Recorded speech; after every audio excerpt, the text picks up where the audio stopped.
नमस्कार मंडळी, मृदुला होम किचनमध्ये मी तुमचं स्वागत करते। तर दिवाळी विशेष फराळमध्ये आज आपण चकली बघणार आहोत, जी अजिबात भाजणीची नाहीये, झटकन आपण बनवू शकतो अर्ध्या तासाच्या आत। आणि तुम्ही बघू शकता किती मस्त कुरकुरीत होते आणि हातामध्ये पटकन तिचा चुरा होतो, तरी सुद्धा माझ्या हाताला अजिबात तेल लागलेलं नाहीये, अजिबात ही तेलकट होत नाही आणि शिवाय आतून मस्त पोकळ हलकी होते आणि खूप दिवस टिकते, शिवाय चवीलाही खूप अप्रतिम लागते। तर ह्या फराळामध्ये नक्कीच ही रेसिपी झाली पाहिजे। तर चला रेसिपीला सुरुवात करूया। इथे मी 1.5 कप भरून तांदळाची पिठी असते ती घेतलेली आहे। ही घरी तांदूळ दळून आणलेली पिठी आहे, तुम्हाला हवं तर तुम्ही मोदकाची पिठी म्हणून तयार मिळते ना, ती घेतलात तरी चालेल। आता एका छोट्या मिक्सरच्या भांड्यामध्ये मी अर्धा कप फुटाणा डाळ घेतली आहे, जी आधीपासून भाजून दिलेली जाते, त्यामुळे ही खमंग लागते पिठामध्ये। ती आपल्याला अशी छान पिठी करून घ्यायची आहे मिक्सरमधून। किती छान बारीक पावडर झाली ना, तरी सुद्धा आपल्याला ही पिठी आहे ती एकदा चाळून घ्यायची, म्हणजे कुठे जर एखादा दुसरा दाणा राहिला असेल तर तो वेगळा होतो आणि आपल्याला एकदम फाईन पीठ मिळतं। त्याच प्रकारे मी ते जे आपले पोहे असतात ना, नॉर्मल कांदा पोहे करायचे पोहे जे प्रत्येक घरामध्ये इझिली अवेलेबल असतात, ते सुद्धा अर्धा कप मोजून घेतलेत आणि अगदी छान त्यांना बारीक करून घेतले। पोहे बारीक करायला थोडा वेळ लागतो, 1 ते 2 मिनिट लागतात। त्यांना सुद्धा आपल्याला छान असं बारीक करून घ्यायचं आहे, असं चाळून घ्यायचं आहे, जेणेकरून त्याच्यामध्ये सुद्धा काही तुकडे असतील तर ते बाजूला होतात। आता आपल्याला छान असं हे तयार पीठ मिळालेलं आहे। भाजणी न करता त्याच्यामध्ये काही गोष्टी ऍड करायच्या आहेत, जसं पांढरे तीळ 2 चमचे घातलेले आहेत मी। 1 चमचा ओवा आहे तो हातावरती चांगला चोळून घेतलाय, म्हणजे त्याचा फ्लेवर आहे तो चकलीमध्ये खूप छान येतो। चवीनुसार मीठ घेतलंय आणि हे सगळे ड्राय इंग्रेडियंट्स आपल्याला छान असे मिक्स करून घ्यायचे आहेत, म्हणजे चकलीला एकसारखी चव येते। आता याच्यामध्ये मी तिखट किंवा इतर स्पाइसेस घालणार नाहीये, कारण जेव्हा आपण याच्यावरती मोहन किंवा उकड वरतो ना, तेव्हा चटणी असते ती जळण्याची शक्यता असते, त्यामुळे आपल्याला बाकीच्या सगळ्या गोष्टी आहेत त्या पाण्यामध्ये ऍड करायच्या आहेत। इथे आता ह्या मी 3च गोष्टी ऍड केल्यात, छान असं मिक्स करून घेतलंय। आता एक सॉस पॅन घ्यायचा आहे आपल्याला, त्याच्यामध्ये मोजून पाणी घेतलंय मी, म्हणजे 1.5 कप पाणी घेतलंय। जेवढी तांदळाची पिठी आहे ना तेवढंच पाणी घ्यायचं, हे अगदी योग्य प्रमाण आहे, याने तुमची चकली एकदम परफेक्ट होणार हे नक्की। आता याच्यामध्ये 1 चमचा धना पावडर, अर्धा चमचा जिरा पावडर आणि लाल तिखट 1 चमचा भरून घेतलेला आहे मी। तिखटाचं प्रमाण आहे ते तुमच्या आवडीप्रमाणे तुम्ही कमी जास्त केलात तरी चालेल।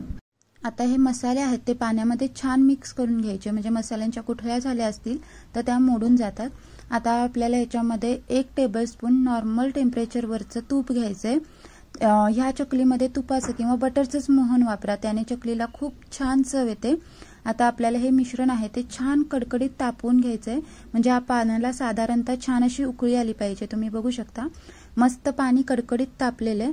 आता हे कडकडीत तापलेलं पाणी आहे ते तसंच आपल्याला पिठावरती ओतायचंय, पण अगदी जरा जरा करून ओतायचंय। अगदी 2 बॅचमध्ये ओतलात तरी चालेल, एकदम ओतलं तर काय होतं, ह्याच्यामध्ये खूप प्रमाणात गुठळ्या होतात आणि पीठ आहे ते छान मिक्स करायला जमत नाही, त्यामुळे 2 बॅचमध्ये मी ते पाणी ओतले। तुम्ही 2 किंवा 3 बॅचमध्ये ओतलात तरी चालेल। आता इथे मी शेवटचं जे उरलेलं पाणी होतं ते सुद्धा छान असं हाताने मिक्स करून घेतलं आणि मग ओतलेलं आहे, जेणेकरून त्यातील सगळे मसाले आहेत ते पिठामध्ये येतात। आता आपल्याला चमच्याच्या साहाय्याने याला छान असं मिक्स करून घ्यायचं, म्हणजे एक प्रकारची उकड द्यायची आपल्याला पिठाला, म्हणजे पीठ आहे ते मस्त सॉफ्ट होतं। जितकं शक्य होईल ना तितकं याला मिक्स करून घ्यायचं। हाताने शक्य असेल तरी करू शकता, पण जे पाणी आहे ना ते बऱ्यापैकी गरम होतं, त्यामुळे मी चमच्याच्या साहाय्याने याला जितकं जमतं ना तितकं व्यवस्थित असं मिक्स करून घेतलेलं आहे, बघू शकता। आता आपल्याला याला झाकण ठेवून 10 मिनिटाची वाफ द्यायची, म्हणजे पीठ आहे ते छान मुरलं जातं आणि चकलीला रिझल्ट खूप छान येतो। इथे जवळपास 10 मिनिटं झाली होती आणि तुम्ही बघू शकता वर झाकलेलं जे झाकण आहे त्याच्यावर किती वाफ साठलेली आहे, त्या मनाने हे पीठ होतं ते बऱ्यापैकी गरम होतं। आता बऱ्यापैकी कोमट झालेलं आहे, म्हणजे आपण हात लावू शकतो अशा प्रकारे, खूप गार होऊ द्यायचं नाही, नाहीतर ते छान असं मळलं जात नाही। हाताला सोसेल इतपत असं कोमट झालं की आपल्याला छान असं याला मळून घ्यायचंय। तुम्ही बघू शकता मळताना वरती जरा सुद्धा मी तूप, तेल किंवा पाण्याचा वापर केलेला नाहीये। जेवढं पाणी आपण उकडीसाठी घेतलं होतं ना ते परफेक्ट होतं ह्या सगळ्या मिश्रणासाठी। वरून आपल्याला अजिबात पाणी घालावं लागत नाही आणि याचा मस्त असा परफेक्ट घट्ट डो तयार होतो, कारण हे पीठ आहे तर पातळ झालं तर हमखास चकली तेल ओढून घेते, त्यामुळे जितकं मिश्रण आपण तयार केलं होतं ना त्यातच हे पीठ आहे ते मळून घ्यायचंय आणि याला लगेचच चकली करायला घ्यायचं, अजिबात रेस्टला ठेवायचं नाही। मी झाकून ठेवलंय कारण थोडे थोडे पोर्शन घेऊन मी ते चकली करणार आहे। उरलेलं जे पीठ आहे ते झाकूनच ठेवायचं आहे, कोरडं तसंच ठेवलं तर त्याला क्रॅक जातात। एका साईडला बारीक गॅसवरती मी तेल आहे ते तापत ठेवलंय। आता आपण चकलीची तयारी करूया। तर इथे मी सोऱ्या घेतलेल्या आहे। तर सोऱ्या भरताना जी चाळणी असते ना चकलीची, तिचा जो खरखरीत भाग आहे हाताला आपल्या जाणवतो तो सोऱ्याच्या बाहेरच्या साईडला आला पाहिजे अशा प्रकारे, म्हणजे चकलीला काटे एकदम परफेक्ट येतात। हे खूप काळजीपूर्वक करायचंय। आता आपल्याला पीठ आहे ते छान असं मळून घ्यायचंय, चकली तुटू नये गाळताना। यासाठी ठराविक 1-2 काळजी घेतल्या ना तर आपली चकली अजिबात तुटत नाही। पीठ जर व्यवस्थित मळलं नाही तरी सुद्धा चकली तुटण्याचं ते कारण होऊ शकतं। त्यामुळे 1 ते 2 मिनिट आपल्याला एकसारखं छान याला मळून घ्यायचंय। वरून तेल पाणी काहीच लावायची गरज लागत नाही या पिठाला, फक्त छान असं मळून घ्यायचं। स्मूथ असा लांबट गोळा तयार केलाय। आता सोऱ्या भरताना सुद्धा एक काळजी घ्यायची, म्हणजे पीठ आहे ते असं छान दाबून दाबून भरायचंय। जर पिठामध्ये पोकळी राहिली ना तरी सुद्धा चकली गाळताना तुटते। त्यामुळे जितकं मावते तितकं त्यामध्ये आपल्याला दाबून दाबून असं पीठ भरायचंय। मी पुन्हा जरासा गोळा छान असा मळून घेतला होता कारण तो कमी पडला होता। आता आपल्याला छान असं याला बंद करून घ्यायचंय। एका वेळी 6 ते 7 चकली होतात मीडियम आकाराची ह्या सोऱ्यामधून। तुमचा सोऱ्या मोठा असेल तर पटकन भरपूर साऱ्या चकल्या सुद्धा होऊ शकतात। आता आपल्याला जी साईज आवडते त्या साईजनुसार ह्या चकल्या आहेत त्या पाडून घ्यायच्या आहेत। आतला आणि बाहेरचं टोक आहे ते हलकं चिटकवायचं, म्हणजे तेलामध्ये ते सुटत नाही। आणि तुम्ही बघू शकता की मी इझिली त्या चकलीला हाताळते, इतकं छान लवचिक असं पीठ आपलं तयार झालंय। पीठ छान तयार होण्यापाठीमागं एकच कारण असतं, म्हणजे पीठ मळणं। पीठ जेवढं आपण छान मळू ना तेवढ्या चकल्या पाडायला सोपं होऊन जातं। इथे अर्ध्या चकल्या म्हणजे अर्ध्या पिठाच्या चकल्या मी पाडून घेतल्या होत्या आणि तेलाचं टेम्परेचर चेक केलं। इथे बघू शकता गोळा आहे तो वरती यायला वेळ लावलाय, त्यामुळे अजून जरासं तेल तापवणार आहे। गोळा जेव्हा तेलामध्ये टाकतो तेव्हा चटकन असा वर आला पाहिजे आणि त्याचा कलर चेंज झाला नाही पाहिजे। अशा प्रकारे आपलं तेल तापलेलं पाहिजे, म्हणजे चकली एकदम परफेक्ट भाजली जाते।